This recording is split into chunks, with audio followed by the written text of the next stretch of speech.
So yes, these are special times. So I felt there is some kind of a need to do this in a way. This is a time where security is a little bit less. There is the disease and there are the jobs and there are maybe the relationships and many things, they seem a little bit less secure. So it's a good practice in detachment, of course, so that we can just do whatever we have to do without expecting too much of a result. This is a kind of a freedom also. And it's not a bad feeling, it's a surrender to be without so much expectation. That's what happens when your security is taken away, which is anyhow an illusion. But we like this illusion. So now it's a little bit less. So we go for what is real. And what is real is here inside. But how to be connected there, that is the subject of meditation. So in this way, it seemed very logical to do this meditation training. And well, yes, to do it online. It's a new opportunity in a way, which I have not been using. But every problem holds an opportunity. So this situation now, yes, I see it as an opportunity to connect, to be a little bit a better teacher maybe, more available to everybody. And I also like to thank everybody who was giving some donation prior to this class. This is very helpful because to spend the time to prepare and organize, if some money is also there to pay the bills, that is very, very good.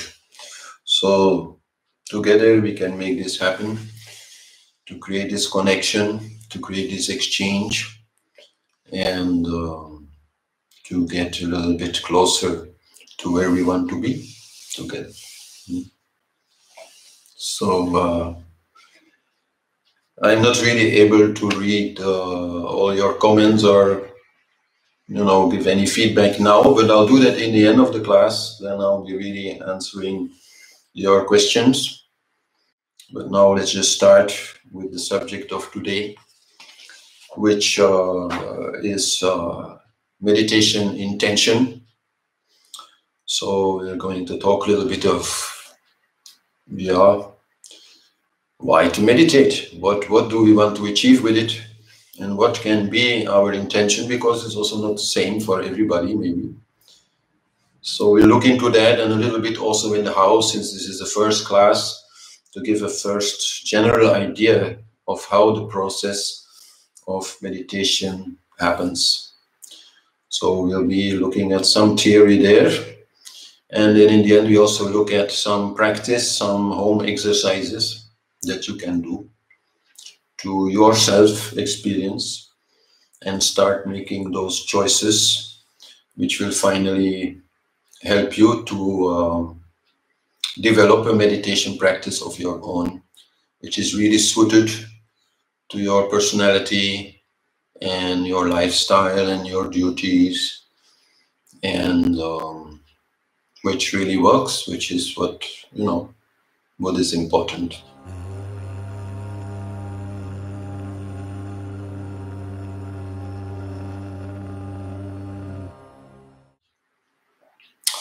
So why to meditate? For people who have no idea, it's a little bit strange. Why do people do this? And one might say there is a short-term goal and there is a long-term goal. And the short-term goal is quite simply to bring more peace in your life.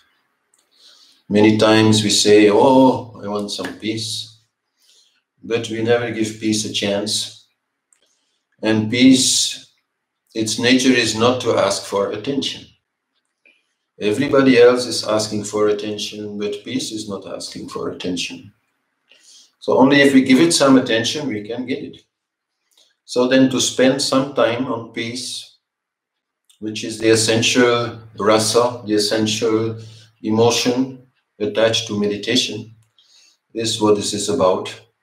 And this peace will bring you many good things. It will improve your relationships. It will improve your ability to concentrate on whatever you are doing. So it will also give you more success in whatever you are doing. And it will obviously also be good for your health, since all this stress that is hanging around these days is really not very healthy in any way.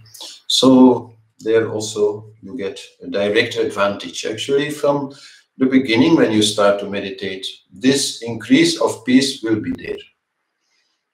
As long as you don't get frustrated about the process, of course. But if you don't do that, then for sure some more peace you will have. And this is very valuable and makes life more enjoyable. You will become more of a master of yourself, a master of your mind, a master of your emotional energy. And in that way you will grow. So this is the short-term objective. And then there is also, of course, the long-term objective of meditation, which is to bring you truly inside, which is to bring you truly to the heart center, where actually you yourself reside as the pure consciousness, which is always in peace, which is always in bliss, which never has any problem. So to be able to make that connection whenever you want requires a very deep experience of it. And once you have that experience, it will be very easy to remain peaceful whatever happens, and thereby already you are fulfilling the first central objective of what yoga is, which is to be happy whenever you want, independent of what happens. So that is a more long-term objective, because that really requires some deep meditation experience. And deep meditation, it can come at any time, actually, but usually it does mean work. It does mean a certain process in which you grow in your practice, and slowly, then it starts to happen. And when then that happens, it really brings about a transformation of your personality. It really will remove certain subconscious blockages, frustrations, and things which actually are stopping you from being whom you want to be, from being more like a Buddha or any kind of enlightened being. That is actually something which happens through meditation. No? The path of yoga, it does not lead to meditation. Meditation is not the goal of yoga. But certainly the path of yoga passes through meditation.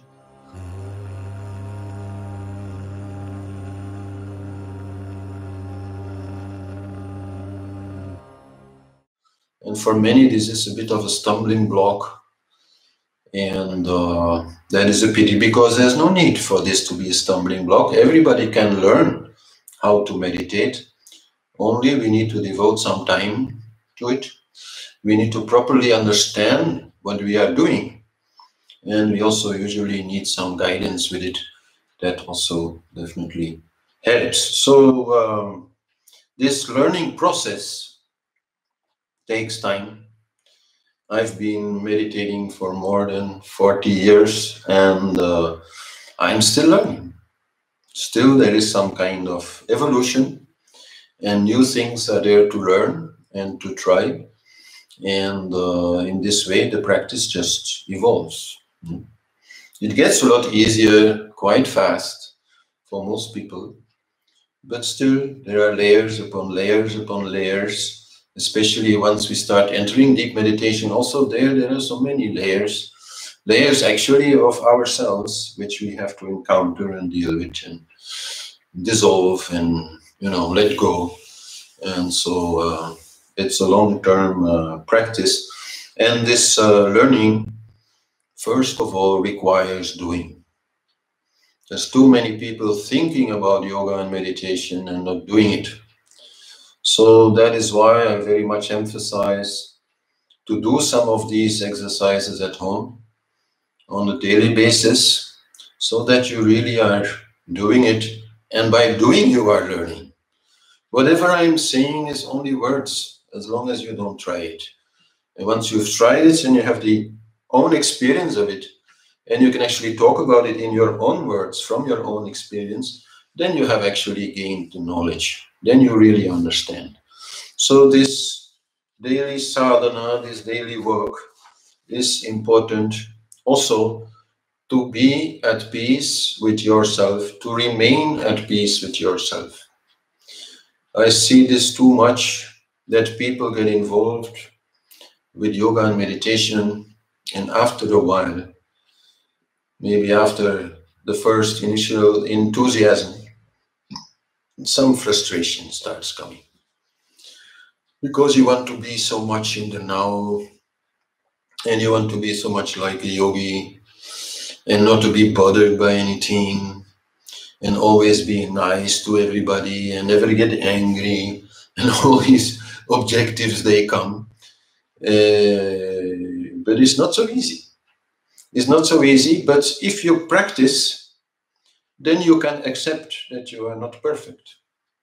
As long as there is no practice, and it's all only like stories going on in your mind, then very easily you become dissatisfied with yourself, and maybe then you even turn away from the whole thing, because, you know, it's just creating too much frustration.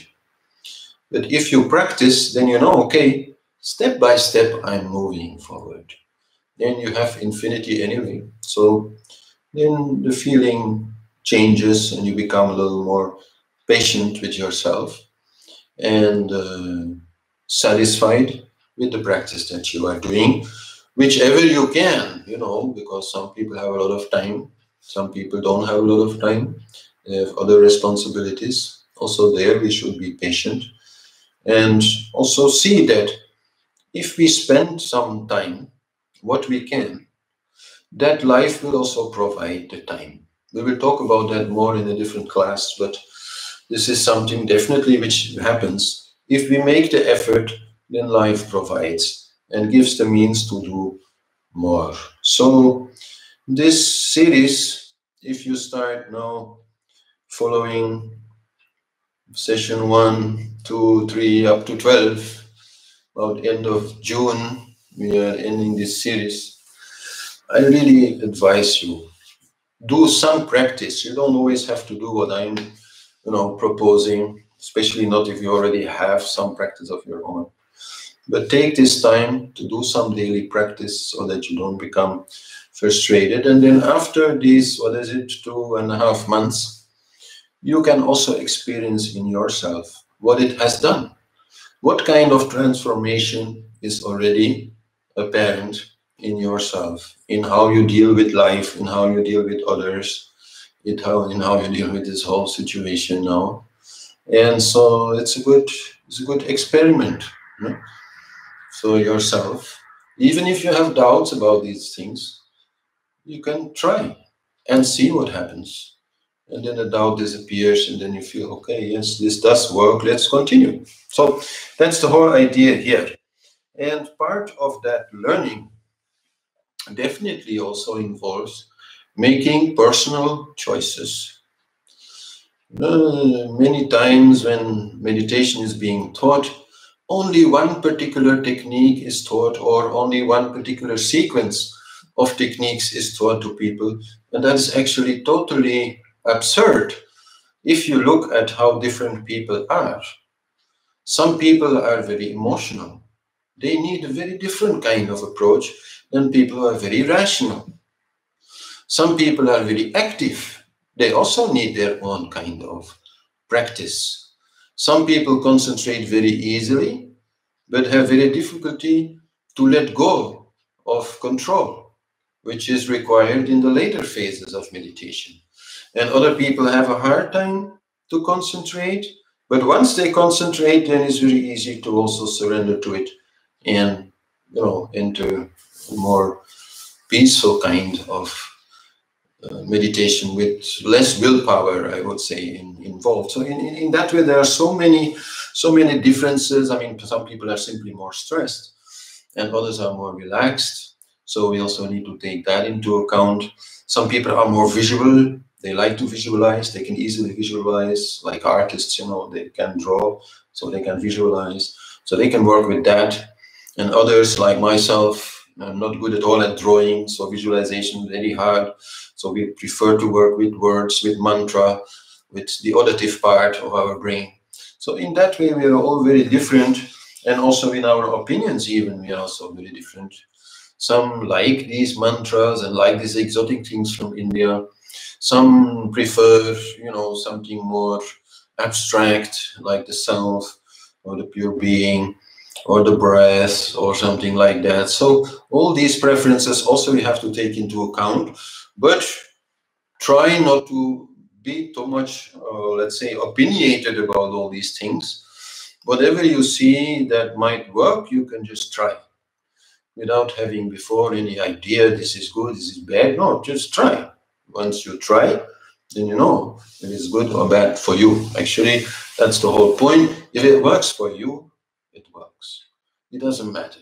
If your meditation means to stand on your head and meditate, if that works for you, it's fine. It's fine. It doesn't matter. As long as you are understanding what you are doing, and as long as it's part of a process which is the same actually for everybody. And we will talk about it, what this process is, and then you will see that, okay, standing on your head to meditate may be part of the process in one phase, but may have to go in the next phase, because then, you know, it becomes too difficult to do it on your head. I mean, right? So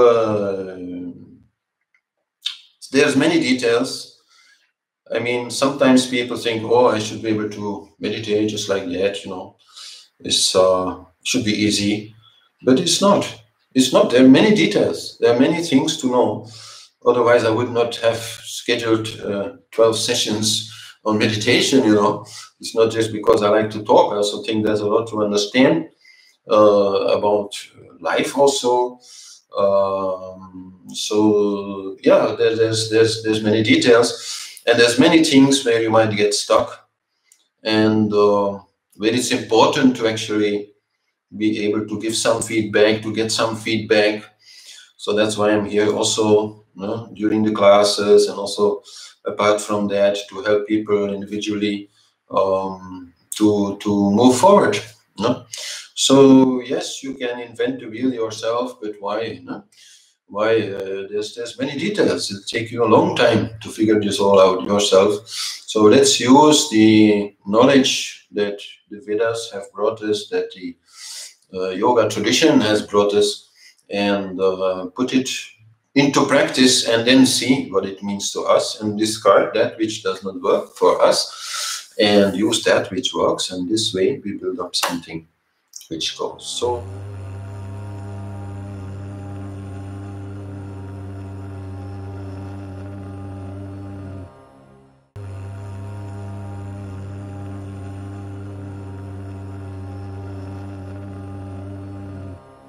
So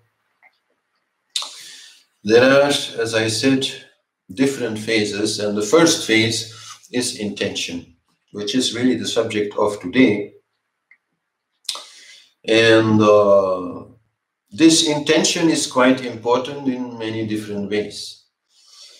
And first of all, to meditate means that you let go of everything else. That is actually the big problem of meditation, how to let go of everything else. All day we are so much focused on everything else, so much involved with everything else, so much perfectionist in everything else.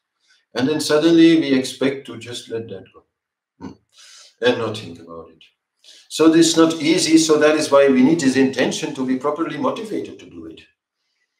It's a kind of affirmation towards ourselves also, that we want to do it, and why we want to do it, what we want to achieve with it, and that we are going to do it. You know? So that is important, and at the same time, it's also a kind of contemplation part prior to the meditation. Now, when I say the word contemplation, I think most people believe that this means they think about something. But it's actually not what contemplation is. Contemplation means, yes, you have a thought. Let's say the thought, I want to meditate. And then you bring this thought in your mind and you let it sit there for a while, for 5 seconds, 10 seconds, 15 seconds, but you don't think about it, but you try to feel it. You try to feel the value of it. You try to feel the worth of it. You try to really sense it from a deeper level. And in that way, it gains power. And that is actually why contemplation is part of intention, because by doing this, by phrasing your intention and then letting it hang in the air and focusing on it without thinking about it, but feeling it, you make it real. You make it happen, you make it strong, you make it powerful, and that way your meditation also will be more powerful.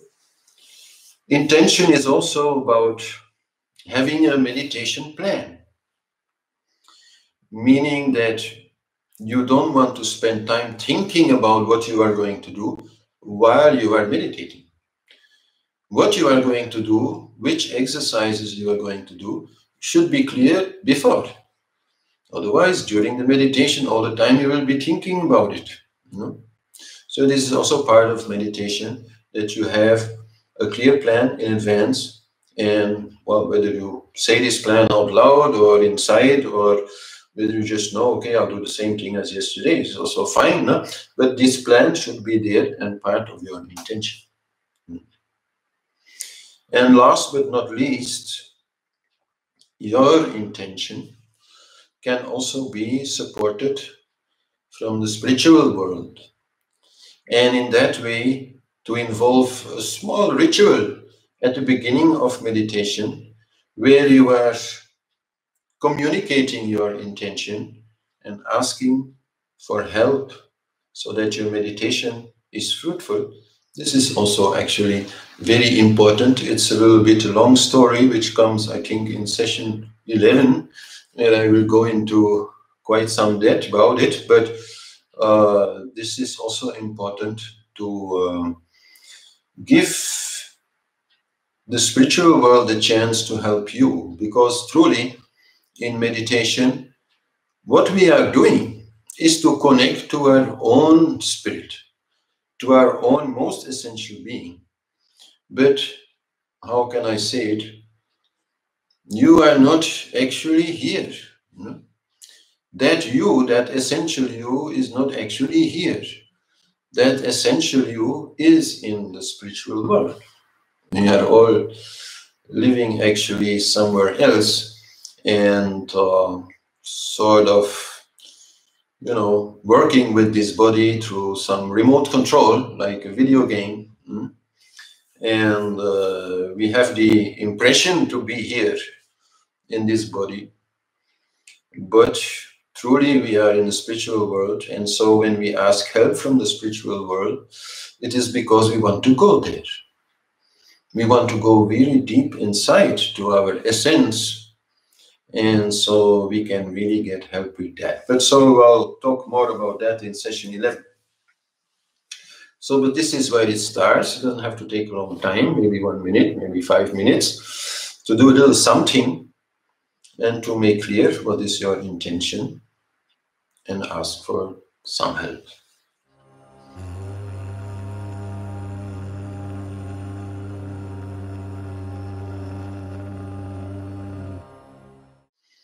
So then the next phase, which everybody more or less needs, is some relaxation. Depending on whether you are relaxed or not, depending on whether your day has been stressful or not, you need some relaxation of your whole being. Whichever part of your being is not relaxed, is going to annoy you in the further phases. If your body is not relaxed, it's going to hurt and start, taking you out of your concentration. If your emotional energy, your breath energy, your pranic energy is not a little bit in balance, then that is going to take you out of your meditation. If your senses are overly sensitive and you can't stop listening to some sounds, it's not gonna work. If your mind is overactive, it needs to be calmed down first. So this is a part which can be long or short, which finally then leads to what people now used to call mindfulness.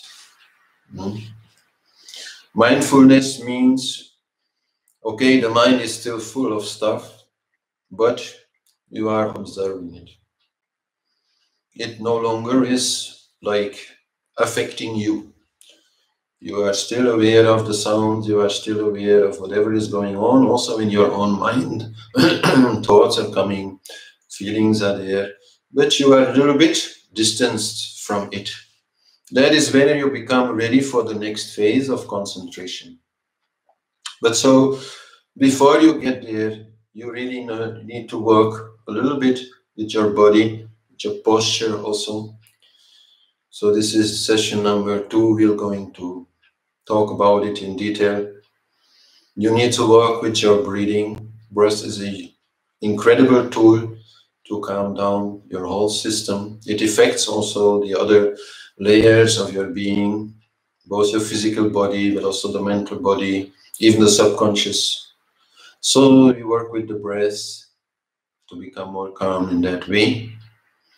And then also with the senses, often it's good to do some work so that also these become more calm and turn inward. The whole idea of meditation is to go inside. Like sometimes people, they ask, oh, what about walking meditation? And then sure, these things exist, even like the Tibetans, they have a very strong tradition of, let's say, like walking in a kind of a trance. But that is not meditation. Meditation is going inside. And if you are totally inside, how can you walk? You walk into a wall. So to turn the senses inwards, you can't stop your ears from hearing, but you can stop listening. You can stop looking at whatever is happening behind the eyelids. You can do all these things and turn your energy inward.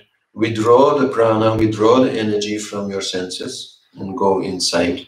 And then there are also some things you can do so that mind itself, the thoughts, okay, they can still be there, but they are more calm. They are more like fleeting clouds, smoke, but you're not adding to it so much. You're not talking to yourself so much.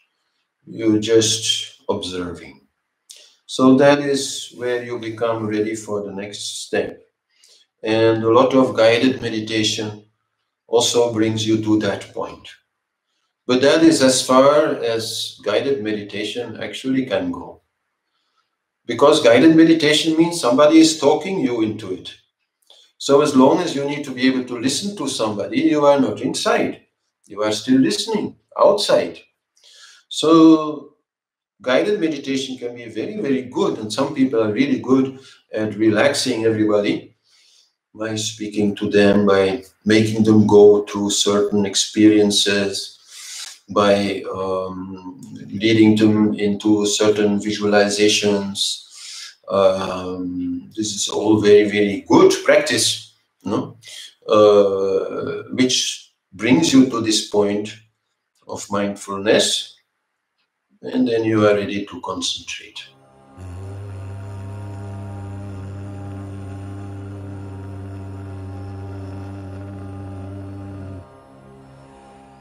And now to concentrate basically means to be concentrated on one thing only. So let's say to concentrate on your different chakras and all the energy going around in there, this is still part of the relaxation part, of the part before, where yes, you are getting more and more calm by focusing on some calming input. Like also you can look at the horizon or look at some nice forest or whatever, and in that way calm down the mind. But once you are concentrating, this is phase called dharana, then you become really one-pointed. There is only one object in your meditation then. Actually, meditation means to stop thinking. That is what meditation truly means. But since this is very hard to do for a very long time, we say, okay, if you cannot stop thinking, then at least you can think only one thing and repeat that thing. So that is where meditation becomes, let's say, quite boring, because you are not allowed anymore to fantasize here and there. No, you need to focus, you need to concentrate on one thing only, whether it is a mantra or the pure being or the breath or whichever, we'll talk about it. It does not matter, but one object only. So while before, all the stages before there, with the different layers of your being that you are going to relax, that is actually very nice, and entertaining and relaxing. But now this phase of concentration is like a mental fitness. It's hard, it's tough. It really requires your willpower to focus only, for example, on a mantra and not have any other thoughts interfere. That is where you are really teaching your mind that you are the boss.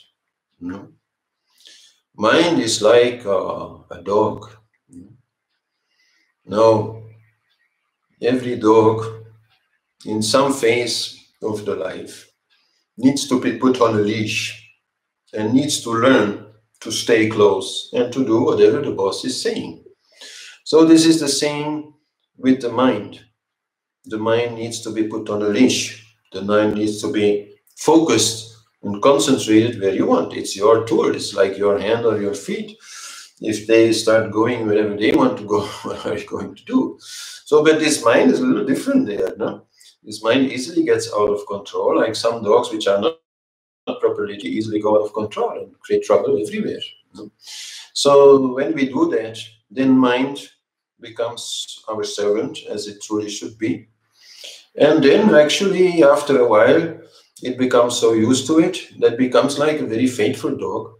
And okay, there's certainly then times where mind does not need to be put on a leash, when we are having chocolate or when we are having some fun conversation or reading a nice book or fantasizing, then mind can do, what it likes doing, which is roaming around and looking at this and looking at that. That's what mind is for.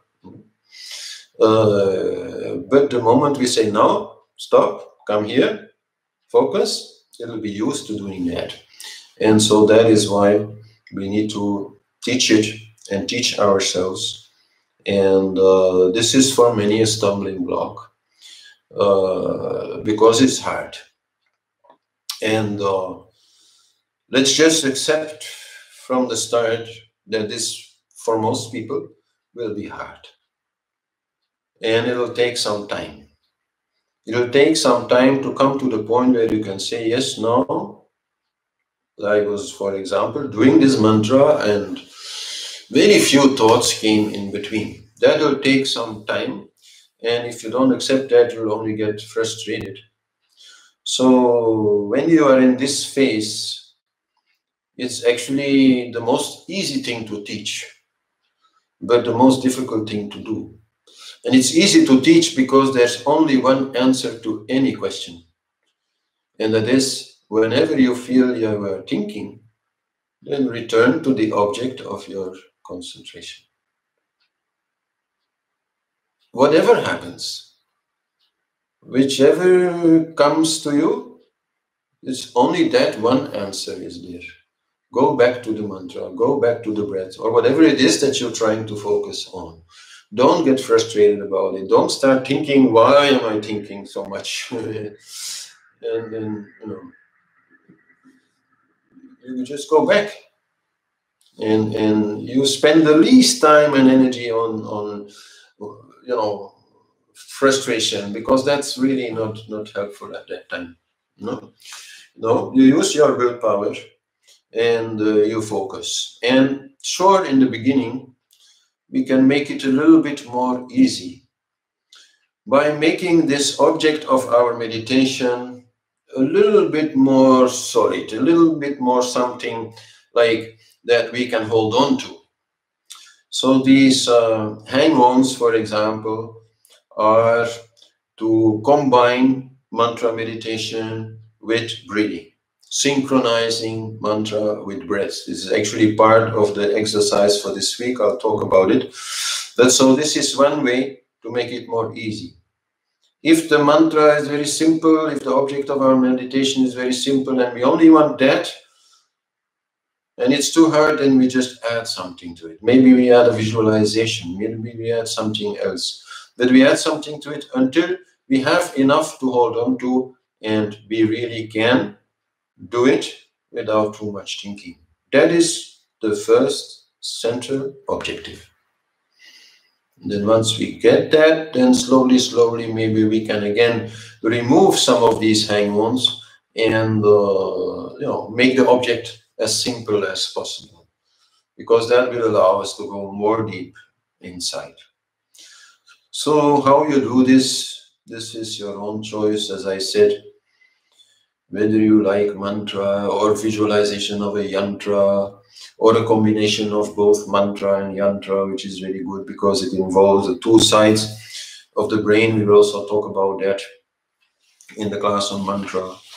Or whether you prefer, to work with the breath, or with the pure being, or with the third eye. I mean, there's so many parts, of yourself that you can hang on to. And so you just have to find what works for you. That's actually the subject of the sessions number 5, and number 8 and 9 also, where we explore different parts of it. But actually in the home exercise, this starts from the very beginning. That I give you some things, some ideas about it, some examples, and that you try and see what works for you. So the task here is very simple. As long as there's still a lot of thought going on, you're not doing it right. You need more to hang on to. You need to find something more tangible to hang on to. And if the thoughts become less, then you can again reduce it. So it's a very simple way, actually. Other things can be done also, aside from the meditation practice, to improve your concentration power. We will also talk about it in session 5. But let's say, for example, that in asana, all the balancing asanas, where you are standing on one leg or something, they are quite good to improve your concentration abilities. Because if you're standing on one leg and you're not concentrated, then you fall. So that's a very good way to teach it. And so we'll look at more things which are there, like also Tratak is there, and other techniques are there. And if you are having, let's say, a hard time with this part of the practice, then the good news is that the next part will be easier for you. If this part of the practice, the concentration, the willpower, is easy, then the bad news is that the next phase is going to be more difficult. So whichever way, it does not matter. It depends a little bit on your personality, what will be easy and what will be difficult. But it's for everybody, the whole thing is not so easy. To hold on with a lot of willpower, actually everybody can do it. To hold on with less willpower, not to hold the mantra like this, but to hold the mantra softly like this, with only a minimum of doership, with only a minimum of willpower, that is even more difficult. You know? So that is then where the next phase of real meditation comes.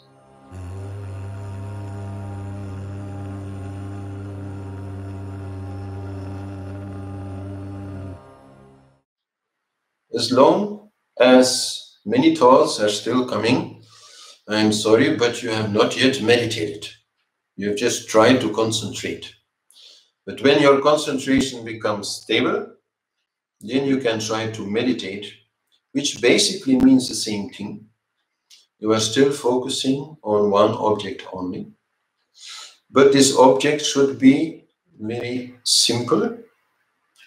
This object should be totally inside. So I'm sorry, at that point, no more concentration on breathing, because breathing is in your body, so it's outside.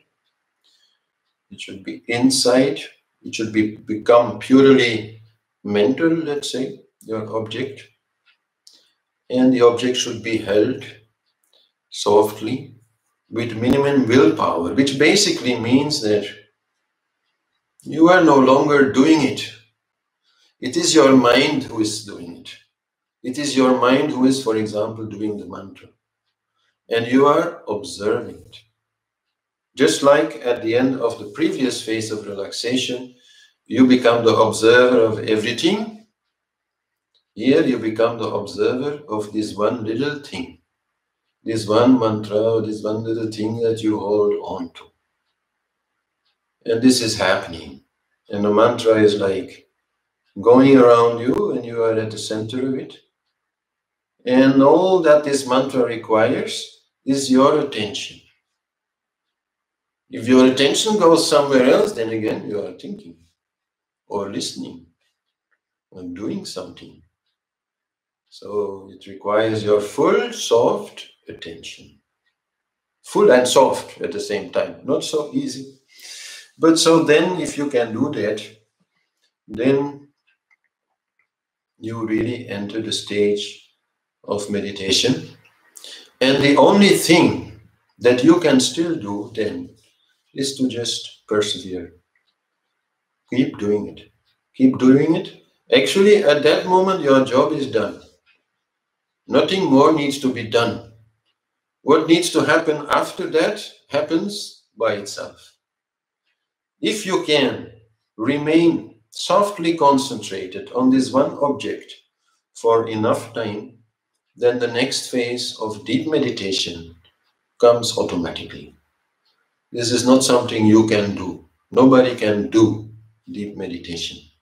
Deep meditation is a state, a totally different state of being, which comes when you are softly but persistently, peacefully but attentively focused on one object only for sufficient amount of time. Then, because of the absence of doership, the absence of thoughts, the ego, the one who is meditating, disappears for a while, and then you go inside.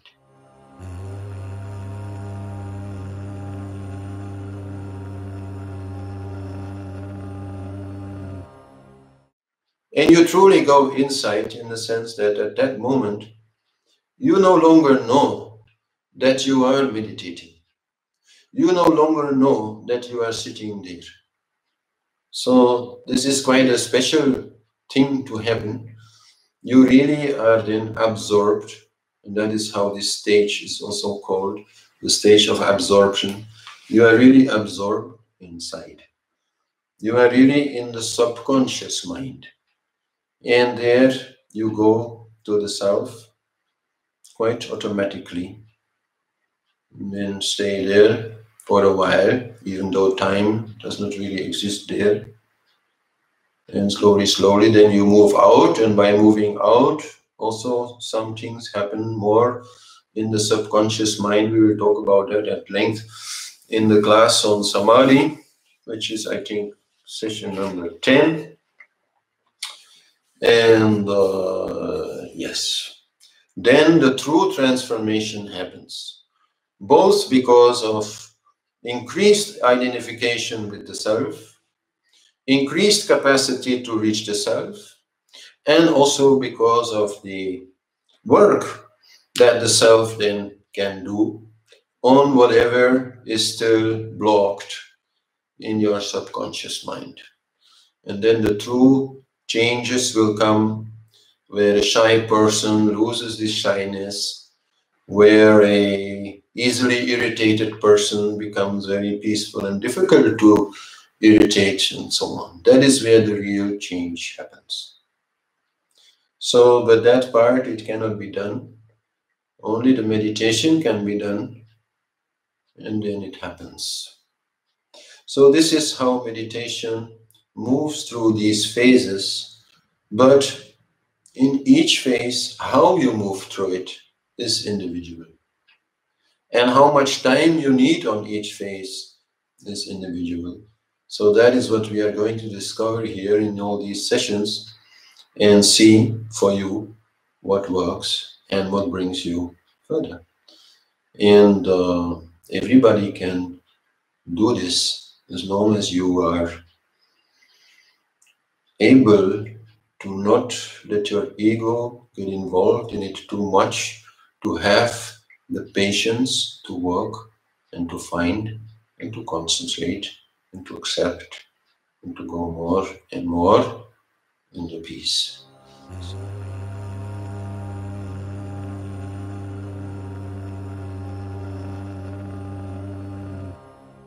So this is truly what meditation is about, and one part of it,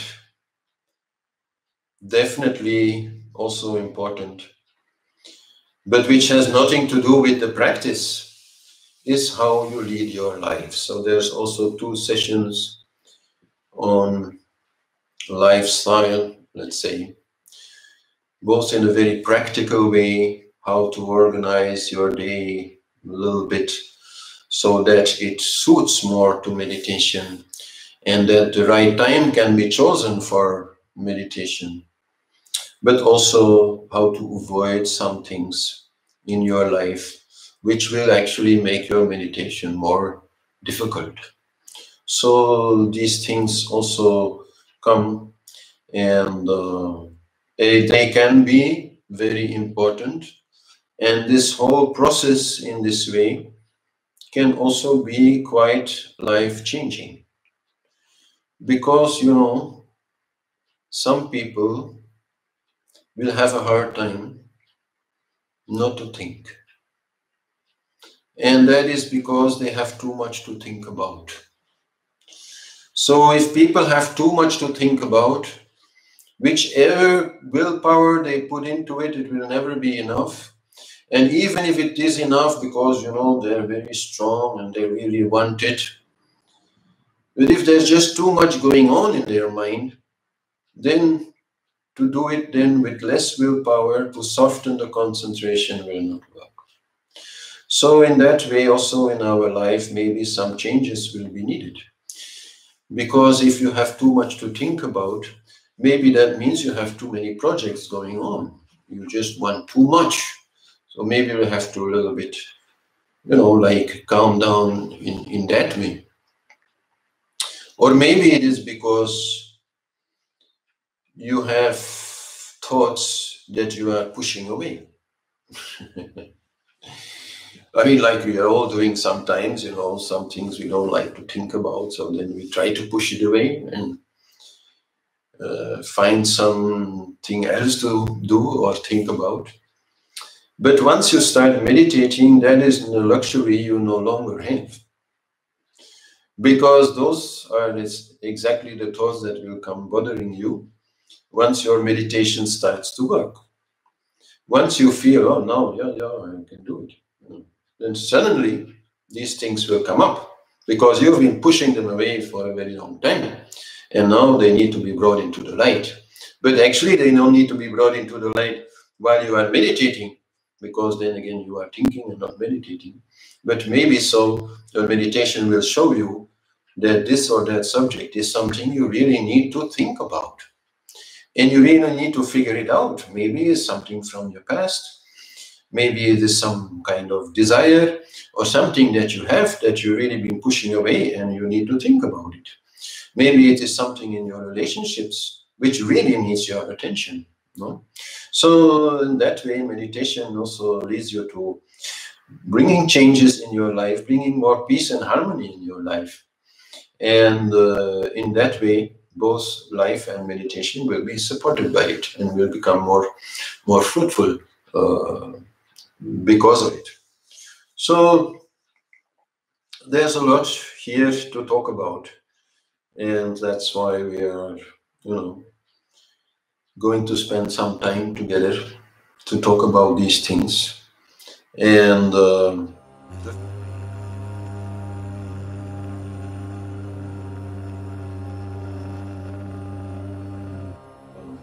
first thing now to look at is at this intention, what you could do in terms of intention. And so the first task for this week is to develop your own intention. This is not a book, This should be something quite short. Not more than, I would say, around 5 lines, and maybe 1 line is enough, If you want, okay, 6, 7, okay, but not, too much. And I'm going to give some examples of that, and they're also actually available on the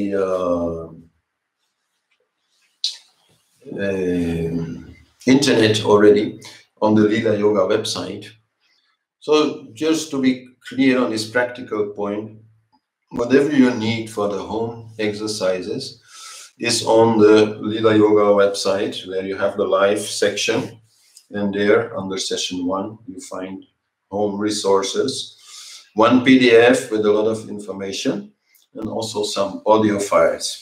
So the first part of this PDF is about intention, and I'm giving some phrases there which you can use to develop your own intention. But it's actually better if you can do this in your own words. But I just want to a little bit inspire you there. And I've given many phrases, but the idea is to pick or get inspired by them for about 5 lines yourself. So I'm now going to read these phrases, and as I explained, I'm going to leave a little space in between each line so that it can a little bit hang in the air and you can feel it. And then I'll move to the next one. I'll not take too much time because otherwise it gets a little bit boring, but at home, try to give enough time to each phrase until you feel it. And after a while, of course, this becomes very natural, very easy for you. So it will be faster. In the beginning, put a little bit more time into it. In this moment, I accept the world as it is.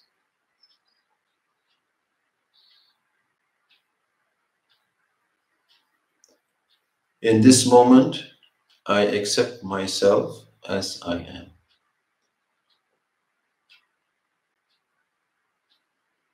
In this moment, peace is the only thing that matters. In this moment, I am in charge of peace. Nobody can take this moment away from me. I take this moment to transform myself. In essence, I am not different from anybody else. In essence, I am divine. I can be whoever I want. Whatever seems wrong with me can be set right. Transformation only takes time and effort. I am a great work in progress. Every day I take a step forward. Every day I allow peace a moment to work its magic. In this moment, I assume my responsibility in letting peace be. In this moment, I seek to return to my divine essence. I accept that this may not always be easy. I accept that my body and mind will resist holding still. With patience and loving kindness, I will bring them to silence. Let all enlightened energies in the universe help me. Let my divine essence come forward. Let there be peace, peace, and only peace.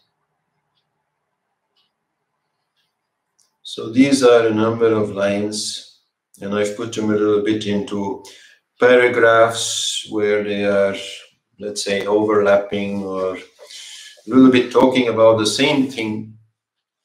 So the main thing that should be somehow there in your intention is acceptance of what is.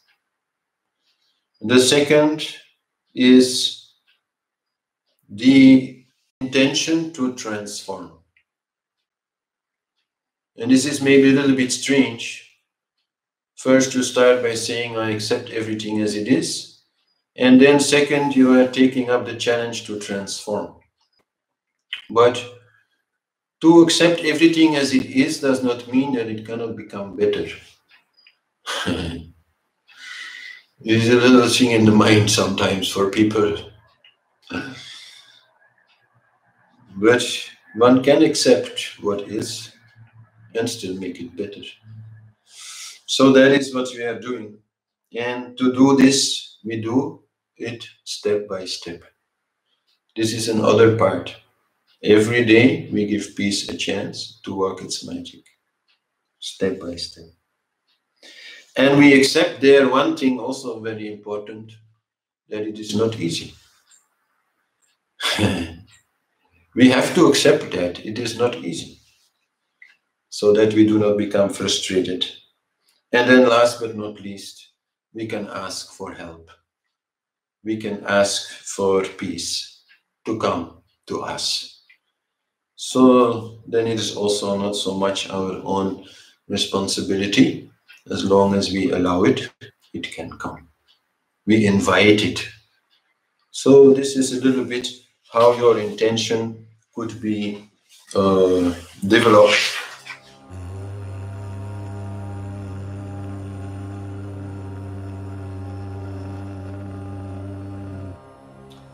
Then the other part of the home exercise is the daily practice. Now it's a little bit difficult in the sense that, okay, I like you to go through some process of intent, through some process of relaxation, through some process of concentration, even though I have not yet properly explained all these things. But still, I like you to do something. But that is really not so much of a problem, because the explanation, I think, which I give on the paper is quite clear, is quite self-evident. These are not very complicated things. And whichever you are not yet completely understanding or not doing completely right, it does not matter. The experience already will bring you to some understanding, which will make it even easier to understand what I'm saying in the next sessions. Let's, for example, say, when I ask you to sit, then you might still wonder, how do I sit? So I'm not going to go into that now because that's about next class. But try to sit as comfortably as possible, and that will really give you some understanding, which will make it more easy to follow the next session on sitting, and then maybe also ask some questions from the experience you've already had. But so, what I'm asking everybody to do is to spend some time every day if possible. But you also need a way out. And what I mean with that is, let's say if you decide I will spend half hour every day, then this may not always work out. Maybe one day the kids are up very early and it's finished. You have no time. So you need a way out, and a way out means that you have some deal about it with yourself. Like, for example, you could say, if today I cannot do it, then tomorrow I'll do double. To a little bit compensate, because if you make it too easy not to do it, then it's too easy. You shouldn't make it too easy. But so let's say if you say, okay, I will do one mantra, one mala of Gayatri mantra, which is a rosary for people who don't know,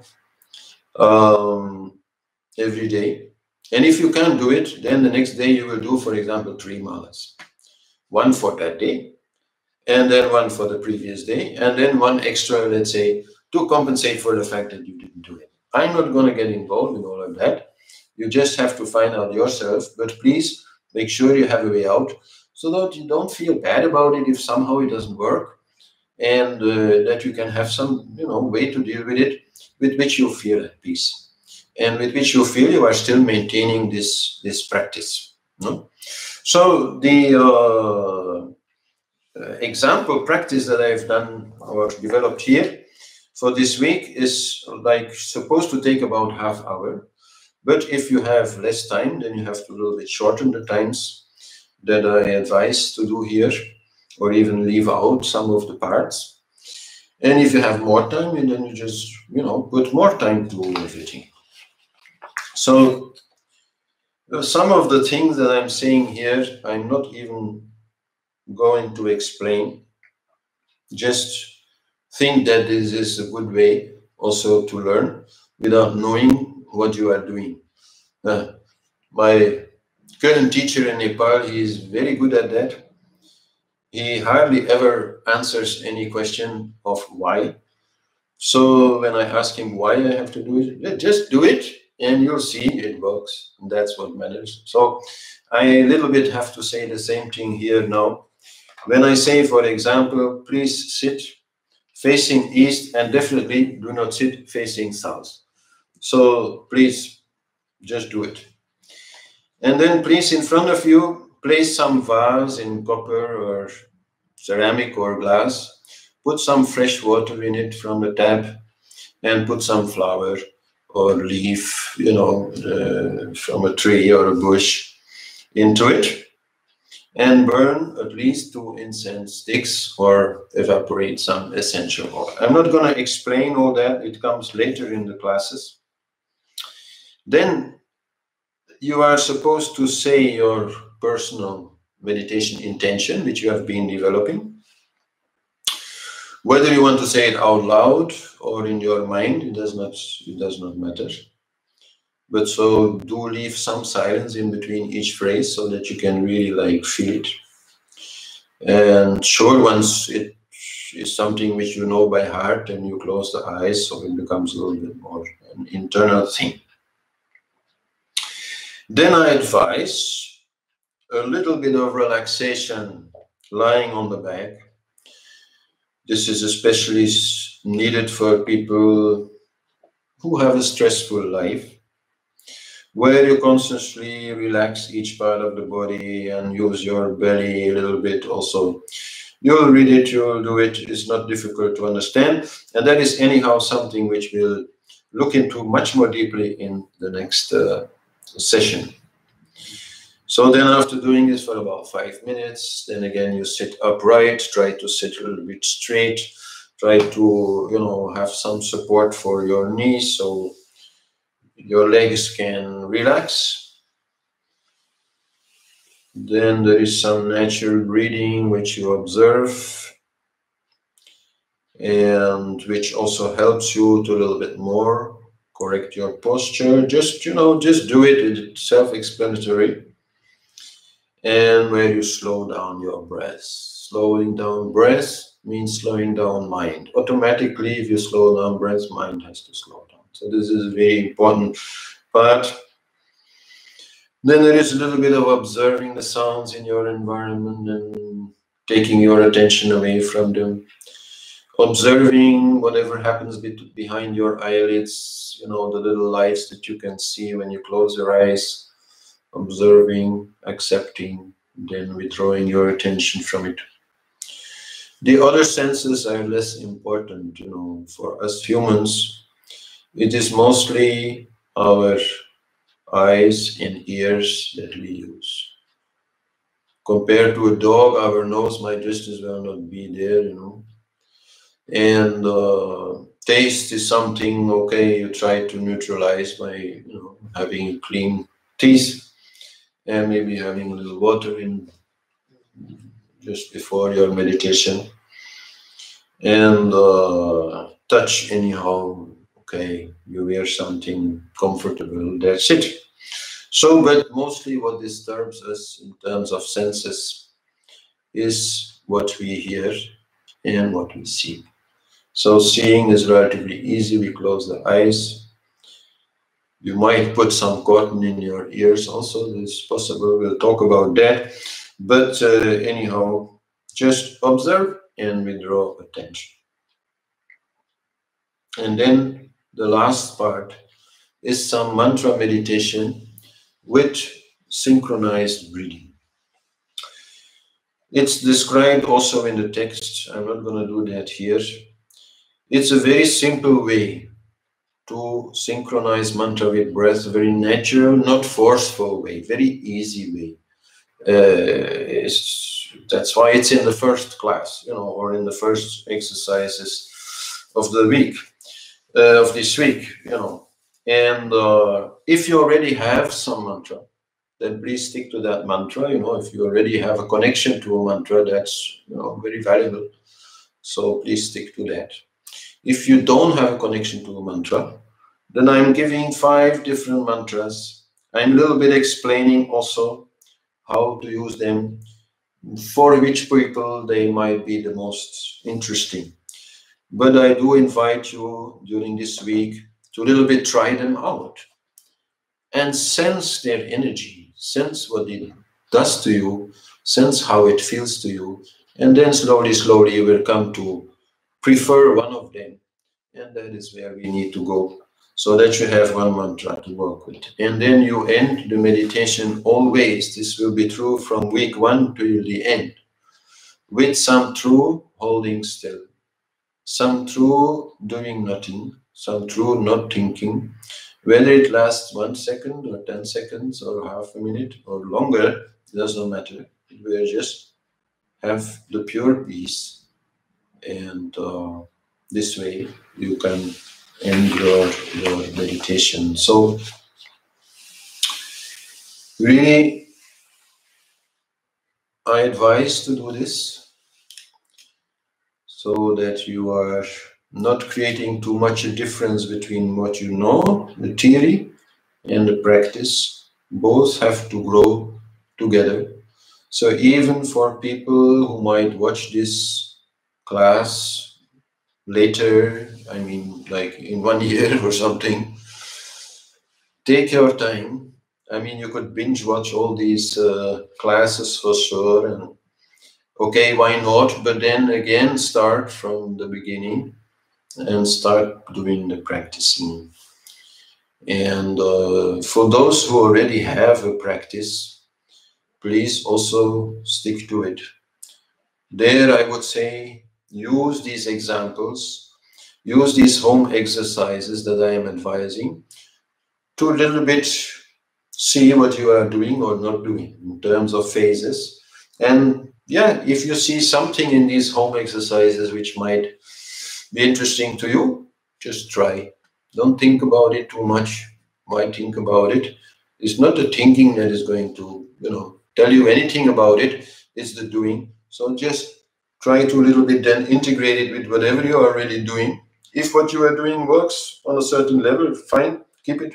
Then add some things to it, and then slowly, that may also enhance your practice a little bit.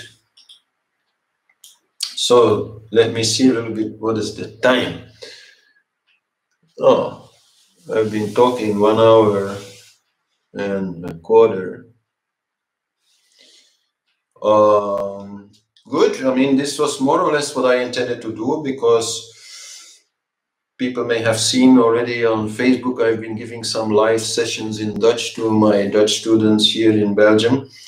And then in the beginning, I used to talk for like 2 hours or 2.5 hours, like I'm used to, but online, this is a bit much, I think. So today I tried to make it a bit shorter, a bit more condensed, because watching this screen for such a long time is maybe a little bit tiring.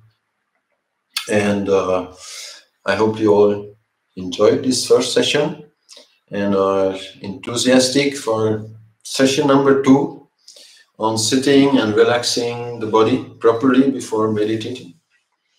And I definitely enjoyed it, and talking to all of you and seeing all of you present here. I think we can do a good thing, develop a good thing here. And yeah, I see, actually, I've been looking the last couple of weeks. I see many nice possibilities for more satsang online, where even people can, be brought up on the screen here, like, next to me, and we can like talk to each other. These kind of things I intend to develop in the coming weeks also, so that it becomes something, yeah, really, really nice. We can really make it happen together. So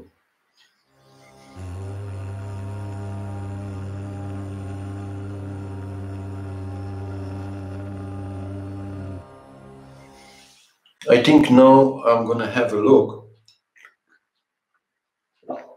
at what questions are there in the chat. I'm going to put the computer a little bit more in front. Any questions, please ask. I see a lot of enthusiasm and thank yous. Right.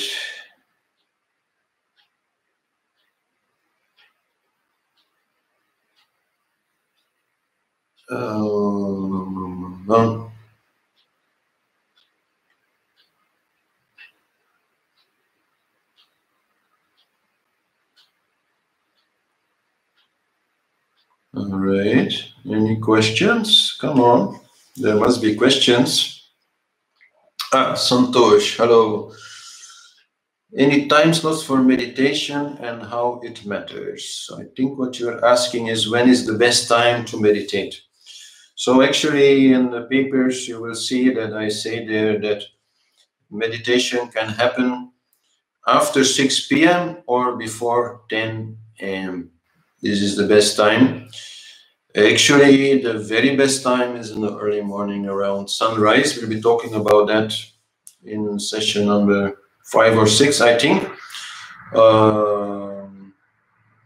But any time you can find, it's maybe also not so easy, after 6 p.m. in the evening, even deep in the night, or then in the early morning until about 10.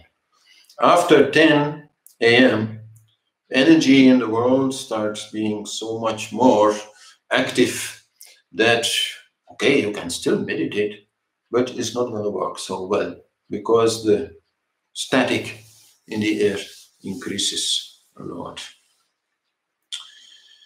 So then Mark asks, when will you talk about mantra and breath synchronization? So in the PDF that belongs to this class, which you find on the lilayoga.org website, there is one page describing in full detail. I didn't do that here because I thought it would take too much time. But you will find it there, and it describes in full detail how to synchronize mantra with breath in this first simple way. Later on, we'll still find other ways to do it, where you also hold the breath and things like that. But here is a very simple, basic way. The 5 mantras, Laura Watts is asking. So these 5 mantras are also written in the PDF.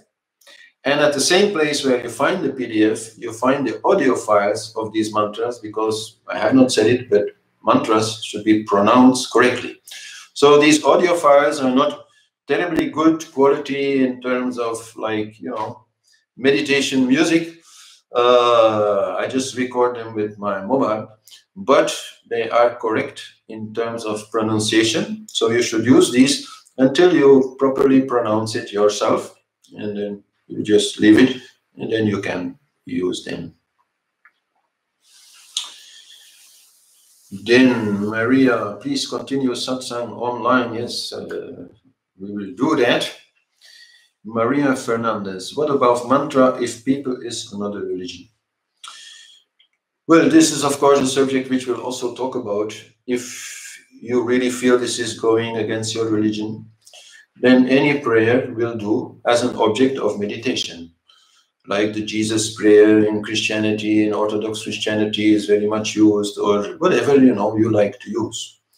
But there is a difference in the sense that Sanskrit mantras, they really have a power coming through the understanding of the impact of sounds, of seed sounds on our energy field.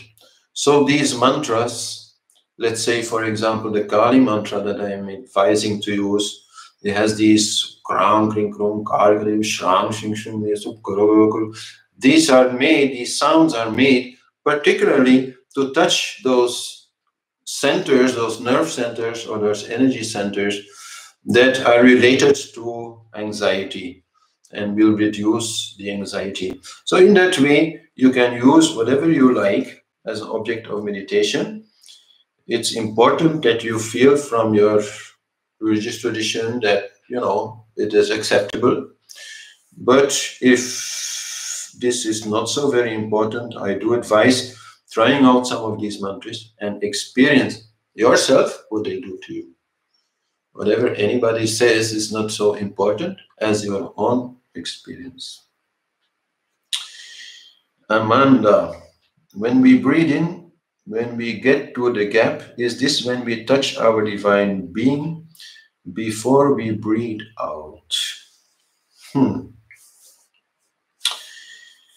Sure, in the gap between inhale and exhale, when, let's say, there is a pause in the breathing, there is a good moment to touch our divine being, because when breath stops, mind also stops. And when mind stops, the divine self can come forward. This is the whole idea of meditation. So sure, there is this moment that is very useful, and we'll talk about it more in the session on breath. Then Teresa asks how to synchronize breath with Gayatri mantra. So in this method, this very simple method, it could be, for example, that you use one Gayatri mantra in one breath. So then Om Bhurvasva Tatsavitur Varenyam might be the inhale. Bhargo Devasharimai Devo Yona Prachodayat might be the exhale. But this is up to you. If you feel your inhale should be shorter, your exhale should be longer, I don't mind. As long as the breath, in this case, is really natural, comfortable, easy. And then whichever way the mantra fits to it. If you need 2 Gayatri mantras to finish one breath, is fine. If you breathe more fast and you need, you know, like 2 breaths for one Gayatri, is also fine. But try to keep breath a little bit slow, anyhow. Then Pramod Palkem City. I'm sorry if I'm not pronouncing this name correctly. What should be the duration of each meditation session? Well, really, it's up to you. Who am I to decide? You know, I don't know what are your other duties, but I would say half hour is a little bit the minimum. You can do 20 minutes, you can do 15 minutes if necessary, but there you really, you know, are making it hard to make any progress. We'll also talk about how to create more time for meditation in one of the sessions. But if you have more, then you do more. 1 hour is very good. 2 hours is even better. 5 hours is very, very good. It's up to you, really. There's no indication there. Question of Jessica Luz. Will this live be available for rewatch? Yes, sure. All these live sessions are just then becoming videos available on YouTube. Praveen asks if Om alone will be sufficient as a mantra. Well, if it's sufficient for you, then very good, you know, but very difficult because very simple. The more complicated a mantra is, the more it gives, you know, something to hold on to, and the more easy it is to concentrate on it. To concentrate on Om, it's actually only one sound, no? Not easy, but if you can do it, it's of course fantastic. It's the most original and holy of all mantras. What more questions? Rim Amar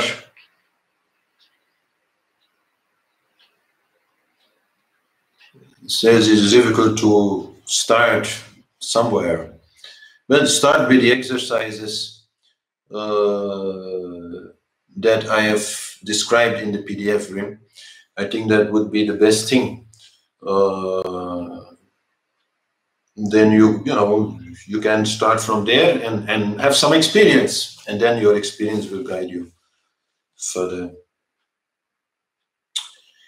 Maria Fernandez talks about Soham. This is also one of the practices we will see in the class on breathing.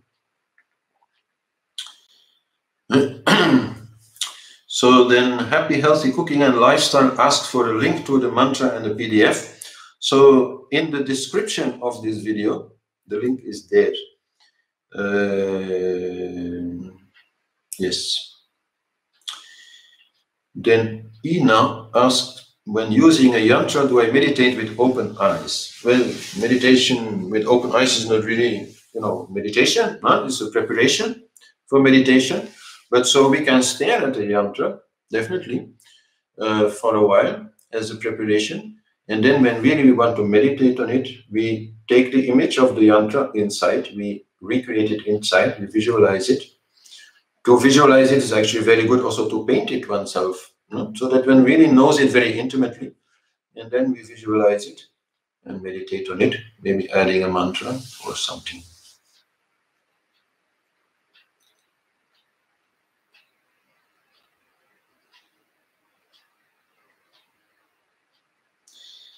Rosa, difficulty finding the PDF. You found the mantras. Well, the mantras are indicated with an audio sound image. And just before the audio sound image, there is a document image. The first thing actually in the line where it says home resources. So there you find this small document image, and if you click on it, the PDF will open.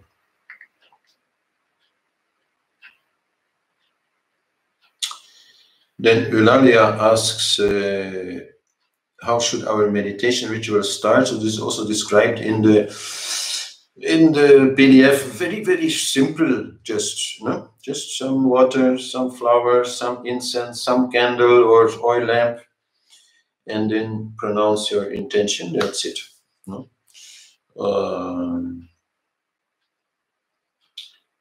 Luis Fernando, why it seems harder to meditate when we're tired? Should not be easier turning off our mind if its energy is low. No. tired mind tends to be overly active.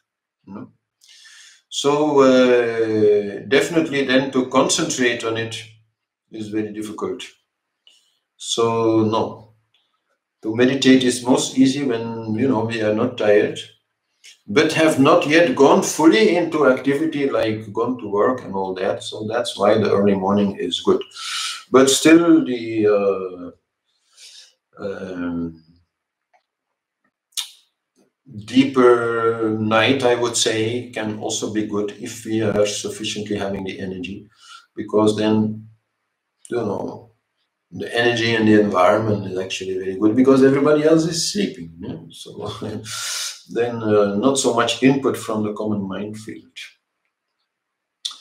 Then Marcus is talking about the Ujjayi breath. Is it good? Sure. It's a very good breathing exercise. We'll also talk about it in the session on breath.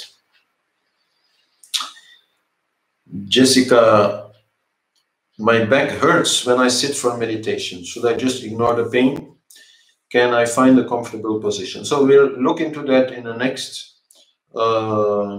session on sitting. But one thing which can help is to put a little cushion. I use this kind of rolled up, relatively hard blanket, so that your lower part is turned a little bit forward and you can really sit on your spine. So that actually you don't need to use your muscles to sit. You don't need to hold this posture. This posture holds itself. This is the basic way to get rid of back hurts. But let's see in the next session.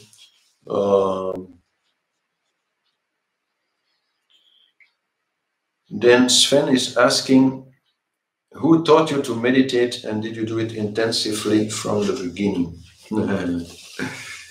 Well, I was first taught to meditate in a yoga school here in Belgium, but this was more like the kind of guided meditations that people are still doing a lot. And then when I met Harish Johari, he very rapidly started teaching me mantra meditation. And then, okay, it started happening. And as for most people, I've been doing 40 years, sometimes more, sometimes less intensive, sometimes not at all, like you feel life doesn't need it, or you feel you have other important things to do. And then somehow you get back to it. So I can't say it's 40 years of non-stop, It's a process. And I've been much influenced by some teachers of Harish Johari, and that also especially Baba Dwarkadas.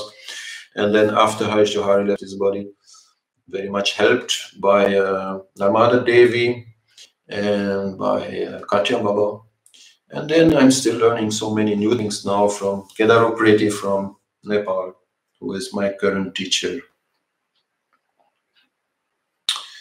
Rim asks, how can one learn to breathe the right way when meditating? What or how is the right way to breathe? Well, with breath we can do many things, but the main thing that we should aim at in meditation is that breath becomes slow and natural. All the other things that we can do with the breath can help us to prepare for meditation. But actually, the meditation of a person, the breath of a person who is in deep meditation is slow and natural. So that is what we should learn. And definitely to breathe through the nose is the thing, because to breathe through the nose is much more soothing for our system than to breathe through the mouth. There are some pranayamas, some breathing exercises where we breathe through the nose, but these are exceptions. Most breathing exercises happen through the nose. Maria is asking if walking and mentally saying a mantra is meditation. Well, I just talked about that before.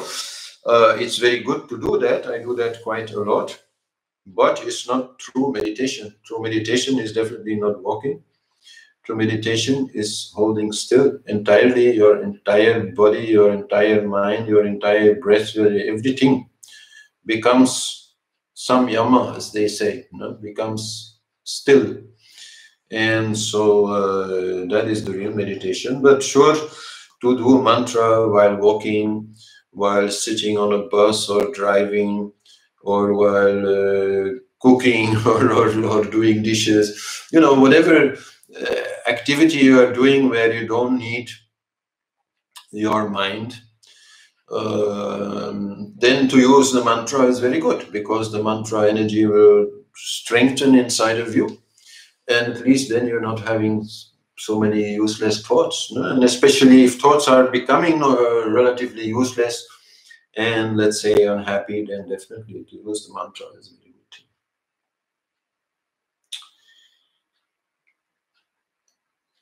Karen Hamden, these wonderful resources are so generously provided. Please, dear ones, make a donation. Well, yes, I can only agree. Whatever you can, yes, sure. And if you can't, that's fine also, but with many people together, something can make it then for me also more easy. Then Happy Healthy Cooking and Lifestyle is asking what kind of diet to have when meditation practicing. This comes in class number 6, I think. Some tips and tricks on diet, mainly to avoid vata, to avoid the wind element to be disturbed in the body. Because if the wind element is disturbed, then the nervous system is disturbed. And if the nervous system is disturbed, then to stop this computer is very difficult. So that we will be talking about.